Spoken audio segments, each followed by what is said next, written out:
follow the rules or Kato will murder you. People of Reddit, what stupid rule at your work/school backfired beautifully? Zero tolerance ended shortly after a bully got thrown through a window, because if I'm getting suspended for defending myself I'm gonna make it worth my while. Mad respect to the kid who tossed their bully through a window. That kind of thing happens more than you'd think. When you bully the fat kid who is always carrying 40 more pounds than you, don't be surprised when he picks your 40-pound ass up and throws you like an ugly shot put.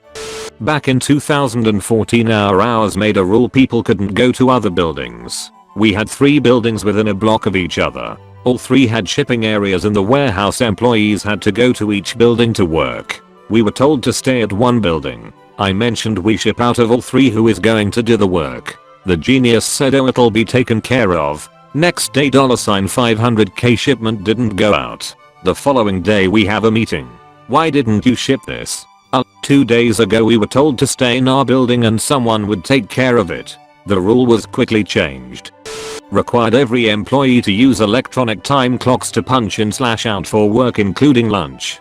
Punching in late or leaving early would cause your pay to be docked and getting a discipline letter. Multiple people wanted to sabotage the clocks, cut the cords, etc. But wiser heads prevailed. Everyone arrived several minutes early and left late every single day to avoid getting into trouble. Unfortunately, this created unimpeachable evidence of hours worked. The employer had to pay out thousands of dollars in overtime the first month. The clocks disappeared exactly 5 weeks after they were installed with no notification. Every shift, there's a quota we need to fulfill. And then, even if you do fulfill it, you have to keep working until your 8 hours are up. Cue everyone speeding for 4 hours, having a 3-hour lunch/coffee break, then slowly moving their ass for an hour. No rule about us taking necessary breaks if we are still capable of reaching the quota. Now we are allowed to stop once we are done.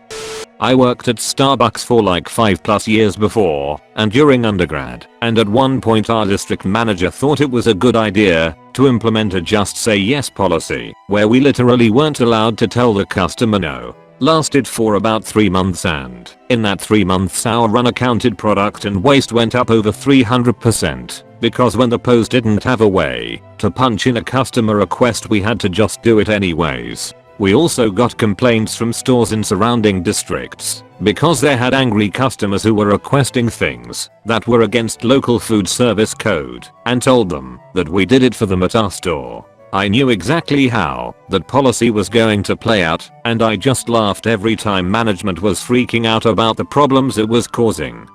When COVID started our boss demanded that our entire team sit in on group Zoom calls even if the topics on the agenda didn't have anything to do with their roles. She felt it would build team unity. Productivity dropped, negative Google reviews came in, staff became more stressed. When she demanded answers on the next Zoom call one of my co-workers bluntly said well, I would reply to this woman's voicemail, but I'm stuck on this Zoom call.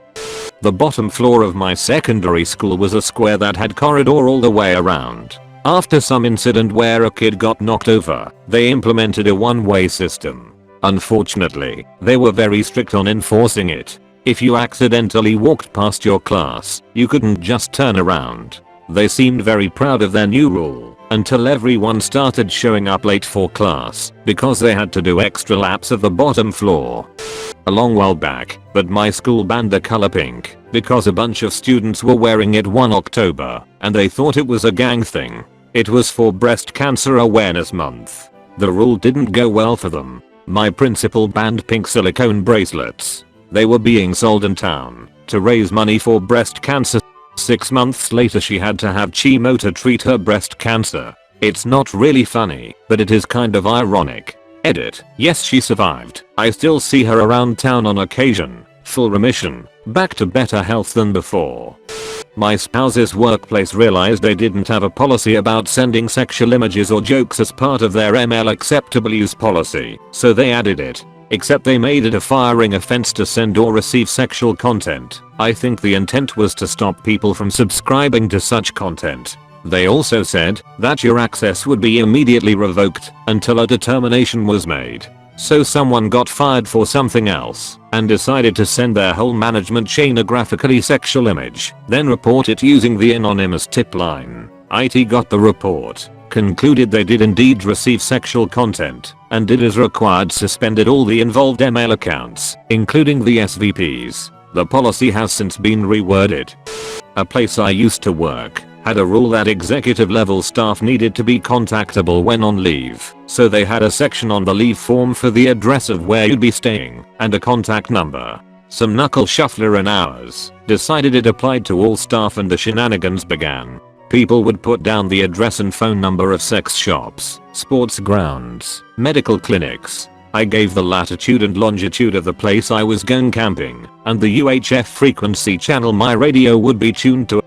Late 80s high school rule was no shorts. Classmate came for an exam with basketball shorts on that were below her knees. Teacher made her go home to change. She came back in a macro miniskirt and wrote her exam. Couldn't buy drinks at lunch with cash money, had to buy some voucher. They were just cheaply made laminated pieces of paper. This was 2001, I was 13, and scanned the vouchers, and printed them out on paper that kinda matched the color of the vouchers, and laminated them myself. They were horrible made, and not even the right color on the backside. Also crudely cut out. I made about 100 of them, have passed them out after I tried paying with them for myself and encountered no problems. Made some new friends and upped production.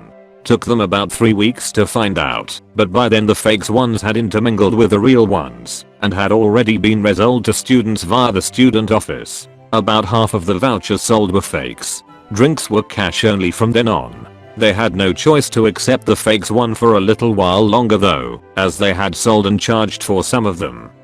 To make moving between classes more efficient, they had designated up and down stairways, but they didn't take into account that the stairs were located at the ends of the very long corridors, which meant it was impossible to get to your next class on time. Because of this, no one bothered trying to get to class on time and just blamed the stairway rule. Not really a rule, but a change in policy. I used to work for a major beer distributor as a delivery driver. They decided to start using less glue in the packaging to save money. We are talking a few cents per package. As a result, breakage during distribution increased drastically, causing them to eat a lot more damaged product. It caused such a large loss in profit that they quickly changed course. I went to a strict Catholic school with uniforms. The kids in 4th 8th grade had to wear belts until we got a new principal who made it mandatory for all the kids in the school to wear belts. Many bathroom accidents from kindergartners, 1st and 2nd graders later, and complaints from parents. Of course, the principal rescinded her addition to the dress code. More recently, this principal was fired for embezzling money from the school. You can't speak a foreign language at work unless you're a certified translator in that language. We had a guy in a customer service position that spoke Spanish as a second language. Yeah, his regular Spanish speaking customers were confused as to why he could no longer speak to them in Spanish because they knew he was fluent. Eventually Jay explains to them, in English, that they made it against the rules for him to speak Spanish. They weren't happy about that. No more swipe cards to get in the building. From now on, it's going to be fingerprint sensors. That was 2 weeks before COVID-19 happened.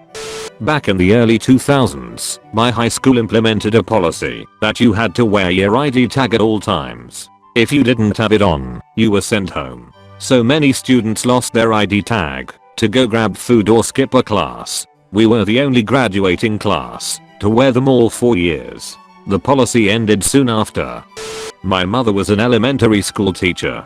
4 years the teacher's be quiet signal was holding up one hand in a peace sign. Well, the principal decided that this didn't have enough meaning and invented her own. At a staff meeting she explained that her new sign stood for ears listening, eyes looking, lips locked. She then made an L with her index finger and thumb and held it in front of her forehead. This principal didn't take criticism well, so none of the staff members were willing to tell her that she was making the loser sign. And so the new sign was taught to the children.